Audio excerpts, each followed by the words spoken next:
नमस्कार, स्वागत है आपका। देखिए इस वीडियो में मैं आपको फ्लूइड मैकेनिक्स के क्वेश्चन कराऊंगा। टोटल 100 क्वेश्चन मैंने सेलेक्ट किए हैं। ये पहला पार्ट है, यहाँ पर आपको 50 क्वेश्चन देखने को मिलेंगे। अगर आप इस चैनल पर नए हैं तो सब्सक्राइब कर लीजिए। पहला क्वेश्चन है, spherical shape of droplets of mercury is due to. तो क्यों होती है उसकी spherical shape? Because of high surface tension. आप यहाँ पे देख सकते हैं, when a droplet is separated initially from the surface of the main body of liquid, then due to surface tension there is a net inward forces exerted over the entire surface of the droplet। तो option B यहाँ पर सही हो जाएगा। Mixing of milk with water is due to. तो milk को water के साथ हम क्यों मिक्स कर पाते हैं? Because of very good adhesion. Adhesion क्या होता है? देखिए पहले कोहेजन समझिए। कोहेजन में क्या होता है? Intermolecular attraction between molecules of the same liquid. जैसे पानी के मॉलिक्यूल का अट्रैक्शन पानी के मॉलिक्यूल से ही, और एडेशन में दो डिफरेंट बॉडीज़ आ जाती हैं। तो attraction between the molecules of a liquid and the molecule of a solid boundary surface in the contact with liquid. So option B यहाँ पर सही होगा। When a body is immersed wholly और partially in a liquid it is lifted up by force equal to the weight of liquid displaced by the body. This statement is called Archimedes principle है, सबको पता है। जितना भी एक body को हम पानी में इमर्स करते हैं, जितना वेट वो लिक्विड का डिस्प्लेस करती है उतना ही फोर्स उस पर लगता है। ऑप्शन बी यहाँ पर सही होगा। Kinematic viscosity of gases on increases of temperature. तो देखिए काइनेमेटिक विस्कोसिटी में गैसेस के लिए अलग है और लिक्विड के लिए अलग है। टेम्परेचर बढ़ाने से गैसेस में काइनेमेटिक विस्कोसिटी बढ़ती है और लिक्विड्स में कम होती है। तो यहाँ पे गैसेस का पूछा है, इसलिए ऑप्शन बी सही हो जाएगा। The liquid used in manometer should have. तो मैनोमीटर में जो लिक्विड यूज़ करते हैं वो लो डेंसिटी का होना चाहिए, ताकि जो वेरिएशन है आप यहाँ पे देख सकते हैं, the liquid used in manometer should be of light density so as to measure even small variation in pressure. यानी कि छोटे से छोटे वेरिएशन भी वो प्रेशर के मेज़र कर पाए। ऑप्शन ए सही होगा। If the dynamic viscosity of a fluid is 0.5 poise and specific gravity is 0.5 then kinematic viscosity of the fluid in stokes. ठीक है, तो ये ध्यान रखिए, स्टोक्स में आंसर बताना है। तो देखिए यहाँ पे आपको एक तो डायनामिक विस्कोसिटी दे रखी है 0.5 पॉइज। तो पॉइज को आप कन्वर्ट करेंगे Newton second per metre square में। 1:10 का रेशियो होता है इनका। और बाकी यहाँ पे स्पेसिफिक ग्रेविटी दे रखी है 0.5, जिसकी हेल्प से आप यहाँ पे डेंसिटी निकाल लेंगे। तो डेंसिटी निकालने के लिए क्या करेंगे? स्पेसिफिक ग्रेविटी, यहाँ पे स्पेसिफिक ग्रेविटी है और इसमें 1000 की मल्टीप्लाई करेंगे।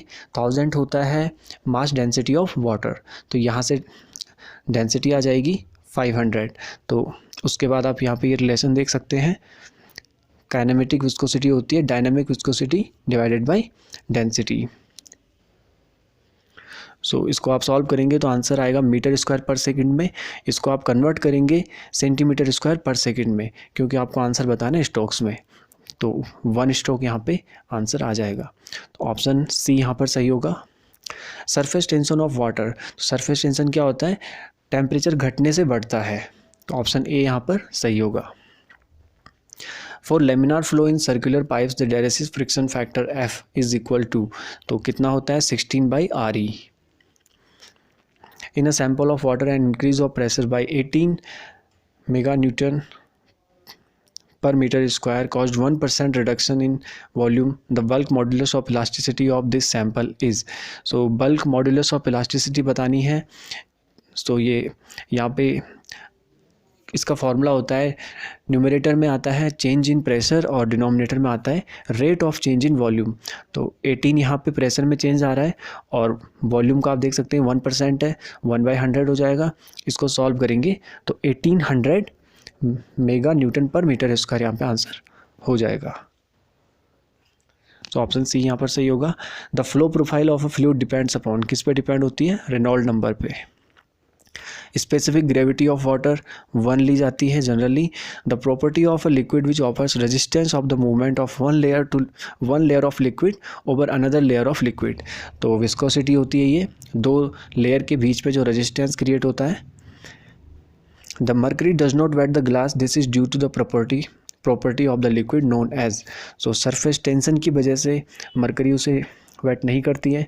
एक्सप्लेनेशन देख सकते हैं, mercury does not wet glass because the cohesive force within the drops are stronger than the adhesive force between the drops and glass. D यहाँ पर सही हो जाएगा। The point at which the resultant pressure on a immerse surface acts is known as, centre of pressure बोलते हैं इसको, resultant pressure. The water pressure per metre length on a vertical masonry wall of dam is. सो देखिए, dam यहाँ पे चाहे rectangular हो या फिर ट्रेपेजॉइडल हो, दोनों के लिए सेम फार्मूला होता है प्रेशर का, WH²/2। ऑप्शन सी यहाँ पर सही हो जाएगा। When a body is placed over a liquid, it will sink down if gravitational force। तो कोई भी बॉडी वाटर में तब डूबती है जब उस पर ऊपर की तरफ लगने वाला फोर्स ग्रेविटेशनल फोर्स से, देखिए इफ़ ग्रेविटेशनल फोर्स पूछा है यहाँ पे, तो ये क्या हो जाना चाहिए, ऊपर की तरफ लगने वाले फोर्स से ज़्यादा होना चाहिए, तभी वो बॉडी उसमें डूबेगी। तो ऑप्शन सी यहाँ पर सही हो जाएगा। The buoyancy depends upon the, so ये क्या होता है, ऊपर की तरफ लगने वाला फोर्स होता है। ऑप्शन ए यहाँ पर सही होगा, weight of the liquid displaced. An ideal fluid is one which is, ideal fluid क्या होता है, जो नॉन विस्कस होता है, जिसका सरफेस टेंशन नहीं होता है और इनकम्प्रेसिबल होता है। तो ऑप्शन सी यहाँ पर सही हो जाएगा। The metacentric height is the distance between the, तो मेटासेंट्रिक हाइट आप यहाँ पे समझिए सेंटर ऑफ ग्रेविटी और मेटा सेंटर पॉइंट जो होता है, यानी कि ये तो हो गया आपका सेंटर ऑफ ग्रेविटी और यहाँ पे हो गया मेटा सेंटर हाइट, इनके बीच की डिस्टेंस होती है मेटासेंट्रिक हाइट, GM। तो यहाँ पे बी ऑप्शन सही हो जाएगा, centre of gravity of the floating body and the Meta centre. The metacentric height of two floating bodies A and B are 1 and 1.5 metre respectively. तो सही स्टेटमेंट बताना है यहाँ पे। तो देखिए, जिसका मेटासेंट्रिक हाइट ज़्यादा है वो बॉडी ज़्यादा स्टेबल होगी, तो ऑप्शन सी यहाँ पर सही होगा। The body B is more stable then body A। A body floating in a liquid is said to be neutral equilibrium if its meta center। देखिए, न्यूट्रल, स्टेबल और unstable, तीन तरह के इक्विलिब्रियम होते हैं। यहाँ पे दो एग्जांपल हैं, आप चाहें तो यहाँ से समझ सकते हैं, चाहें तो इससे समझ सकते हैं। तो न्यूट्रल इक्विलिब्रियम की बात कर रहा है, इसमें क्या होता है, जो मेटा सेंटर है वो सेंटर ऑफ ग्रेविटी के ही अंदर होता है, उसी में होता है, यानी कोइंसाइड होता है। तो ऑप्शन यहाँ पर ए सही हो जाएगा, coincide with its centre of gravity. When a liquid is flowing through a pipe, the velocity of liquid is, तो क्या होता है, पाइप में अगर कोई लिक्विड है तो सेंटर में उसकी वेलोसिटी ज़्यादा होती है और किनारों पे कम, यानी maximum at the centre and minimum near the walls. In vapour and gases the intermolecular forces are, तो कैसे होते हैं ये फोर्सेस, कमज़ोर होते हैं, वीक होते हैं गैसेस और वेपर में। Water is said to be Newtonian fluid होगा, और क्या होता है न्यूटोनियन फ्लूइड, जो न्यूटन्स लॉ ऑफ विस्कोसिटी का पालन करे। Which of the following substance has the highest viscosity, तो इनमें आप देखेंगे तो मरकरी की सबसे ज़्यादा होगी विस्कोसिटी, और एक जनरल सीक्वेंस है, इसको आप ध्यान रख सकते हैं, कम से ज़्यादा की तरफ है ये, तो air, water, mercury, olive oil, Honey, vitamin, इनको आप ध्यान में रख सकते हैं। देखिए, इनके बीच में और भी चीज़ें आती हैं, इसीलिए मैंने जनरल सीक्वेंस लिखा हुआ है, ये डिटेल्ड सीक्वेंस नहीं है। Poise is the unit of, viscosity की यूनिट होती है, अभी एक न्यूमेरिकल भी किया हमने, तो आप यहाँ पे इसको अच्छे से समझिए। MKS सिस्टम में यूनिट होती है Newton second per metre square, और CGS सिस्टम में होती है डायन सेकंड पर सेंटीमीटर स्क्वायर, ठीक है, और इसी को हम पॉइज बोलते हैं। तो इनके रिलेशन की बात करें तो 1 Newton second per metre square में 10 पॉइज होते हैं। तो यहाँ पे ऑप्शन सी सही हो जाएगा। Newton's law of viscosity establish relation between, किनके बीच में होता है, ये स्टेटमेंट क्या होता है, this law states that shear stress on a fluid element layer is directly proportional to the rate of shear strain, ठीक है। तो यहाँ पे ऑप्शन डी सही हो जाएगा, the shear stress and rate of strain. Which of the following is incorrect, density has the units of mass per unit volume, ठीक है, density mass per unit volume होता है। Specific weight has the unit of force per unit volume, ये भी सही है। Specific gravity has the unit of, देखिए option C यहाँ पे इनकरेक्ट होगा, क्योंकि स्पेसिफिक ग्रेविटी की कोई यूनिट नहीं होती है, ठीक है। और shear stress has the unit of force per unit volume, ये भी सही है। तो ऑप्शन सी यहाँ पर सही हो जाएगा, जो कि इनकरेक्ट है। The unit of coefficient of viscosity, देखिए कोफिशिएंट ऑफ विस्कोसिटी हो या डायनामिक विस्कोसिटी हो, एक ही बात है। और अभी उसकी यूनिट हमने बात करी थी, newton second per metre square. The bottle filled with sugar molasses takes more time to be emptied then if it is filled with water, then it may concluded that. तो क्या कंक्लूड कर सकते हैं हम कि वाटर की viscosity यहाँ पे कम है शुगर के कंपेयर में, ठीक है। मोलेसेस क्या होते हैं, ब्लैक ट्रैकल भी बोलते हैं इनको, और ये मिक्सिंग से बनते हैं शुगर के साथ। तो देखिए विस्कोसिटी वाटर की यहाँ पे कम होगी, तभी जाके वो वाटर जल्दी बाहर निकल जाएगा। आप इसको ऐसे भी समझ सकते हैं, आप एक फ्लोर पे एक तरफ ऑयल डालिए और एक तरफ वाटर, तो वाटर जल्दी ट्रैवल करता है because of low viscosity. In a mercury differential manometer used for measuring pressure difference across a venturi meter in a water pipeline, if an error of 2 mm has been made in observing a differential head of 10 mm, the percentage error in pressure differences. Percentage error बताना है तो दो चीज़ें पता होनी चाहिए, एक तो एरर कितना है और एक डिफरेंशियल हेड कितना है। तो D P delta P upon H, 2 mm यहाँ पे डेल्टा पी है और कैपिटल एच है 10 mm। तो इसको आप सॉल्व करेंगे 20% आंसर मिल जाएगा। सेलेक्ट द करेक्ट स्टेटमेंट, तो ऑप्शन बी यहाँ पर सही होगा। गेज प्रेशर होता है absolute pressure minus atmospheric pressure. इसको आप ऐसे भी देख सकते हैं, एब्सोल्यूट प्रेशर होता है gauge pressure plus atmospheric pressure. The pressure in metre of oil equivalent to 80 metre of water is, तो ऑयल का प्रेशर बताना है मीटर के पदों में। ऑयल की यहाँ पे स्पेसिफिक ग्रेविटी दे रखी 0.8, तो एच ऑयल होता है HW/G ऑयल। तो एच ऑयल का मतलब है ऑयल का प्रेशर आ जाएगा हाइट के मीटर के पदों में, और HW है हाइट ऑफ वाटर, और G ऑयल का मतलब है स्पेसिफिक ग्रेविटी ऑफ ऑयल। तो 80/0.8 करेंगे, 100 मीटर यहाँ पे मिल जाएगा। ऑप्शन सी सही होगा। Absolute pressure in flow system, तो एब्सोल्यूट प्रेशर जो होता है वो एटमॉस्फेरिक प्रेशर से ज़्यादा भी हो सकता है, कम भी हो सकता है, और उसके बराबर भी हो सकता है। तो ऑप्शन सी यहाँ पर सही होगा। The intensity of pressure developed by surface tension of 0.075 newton per metre in a droplet of water of 0.075 mm diameter is. देखिए सरफेस टेंशन बताना है, ये होता है वाटर ड्रॉपलेट की बात कर रहा है तो उसके लिए फॉर्मूला होता है 4 σ/d।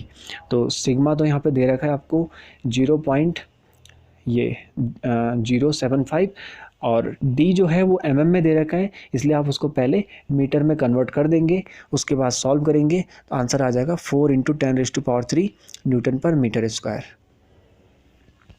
अब क्योंकि ऑप्शन में सेंटीमीटर स्क्वायर है तो इसको आप डिवाइड कर देंगे 10⁻⁴ से, तो ओवरऑल आपको आंसर मिल जाएगा 0.4 न्यूटन पर सेंटीमीटर स्क्वायर। तो ऑप्शन यहाँ पर सी सही हो जाएगा। The standard value of atmospheric pressure is, तो इसको हम तीनों के रेस्पेक्ट में देख सकते हैं। 760 mm of mercury, 1 bar and 10.34 metre of water. ये इतनी हाइट का वाटर हो अगर, ऑप्शन डी यहाँ पर सही होगा। The burdens tube is generally made of, तो ब्रॉन्ज या फिर निकल स्टील के द्वारा बनी होती है, ऑप्शन सी सही होगा। The liquid used in an inverted differential manometer should be of, तो कैसा होना चाहिए, ये पहले भी डिस्कस किया था, लो डेंसिटी का होना चाहिए, या ये भी कह सकते हैं कि जो लिक्विड है वो लाइटर होना चाहिए, हल्का होना चाहिए। विच of the following is an advantage of manometer, manometer के क्या क्या फ़ायदे हैं, तीनों फ़ायदे यहाँ पे लिटिल मेंटेनेंस है, हाई सेंसिटिविटी है और गुड एक्यूरेसी है। तो ऑप्शन डी यहाँ पर सही होगा। The pressure exerted by the envelope of air surrounding the earth surface is called, क्या बोलते हैं उसको, atmospheric pressure. A flow in which the quantity of liquid flowing per second is not constant is called, देखिए not constant बोल रहा है तो unsteady flow हो जाएगा, और अगर ये कांस्टेंट हो तो ये स्टेडी फ्लो हो जाता है। तो यहाँ पे ऑप्शन डी सही हो जाएगा। According to equation of continuity, तो कंटिन्यूटी की इक्वेशन क्या होती है, a1 v1 बराबर a2 v2, इसमें रो भी आ जाता है, रो 1 a1 v1 बराबर रो 2 A2V2। और इनकम्प्रेसिबल के लिए ρ1 और ρ2 बराबर हो जाते हैं, इसलिए हम सीधा बोल देते हैं A1V1 बराबर A2V2। ऑप्शन सी सही हो जाएगा। A flow whose stream line is represented by a curve is called. So 2 dimensional flow होता है जिसमें कर्व होता है, आप जानते होंगे इस तरह से होता है जो कर्व से दिखाया जाता है 2 डायमेंशनल फ्लो। तो ऑप्शन बी यहाँ पर सही होगा। अ वेंट्रोमीटर मेजर, वेंट्रोमीटर क्या मेज़र करता है? देखिए ये रेट ऑफ फ्लो मेज़र करता है और रेट ऑफ फ्लो का मतलब होता है डिस्चार्ज। तो ऑप्शन सी यहाँ पर सही होगा, discharge of a flowing liquid. The path followed by a moving fluid particle is called a, क्या बोलते हैं उसको? Path line. ठीक है, जो एक फ्लूइड के पार्टिकल के मूवमेंट को फॉलो करे, जो ड्रॉ करे उसको पाथ लाइन बोलेंगे। पिटोट स्टैटिक ट्यूब मेजर्स, क्या मेज़र करती है? Velocity of a liquid flowing through a pipe. Option a सही होगा। स्ट्रीम लाइन क्या होती है? स्ट्रीम लाइन बोलते हैं small bundle of path line group together imaginary. So option A यहाँ पर सही हो जाएगा। A venturimeter is preferable to orifice meter because, क्यों प्रेफरेबल करते हैं इसको? क्योंकि एनर्जी लॉस वहाँ पे कम होता है। ऑप्शन सी सही होगा। Venturimeter is not accurate for very low velocities on account of, तो CD में वेरिएशन आते हैं इसलिए ये एक्यूरेट नहीं होता है लो वेलोसिटीज़ के लिए। और CD क्या होता है? Coefficient of discharge. ठीक है, तो ऑप्शन बी यहाँ पे सही होगा। और लास्ट क्वेश्चन है, in a venturimeter the coefficient of venturimeter falls between. देखिए जो अभी मैंने कहा कोफिशिएंट ऑफ डिस्चार्ज, वही होता है कोफिशिएंट ऑफ वेंट्रीमीटर, और इसकी वैल्यू होती है 0.96 से लेके 0.98।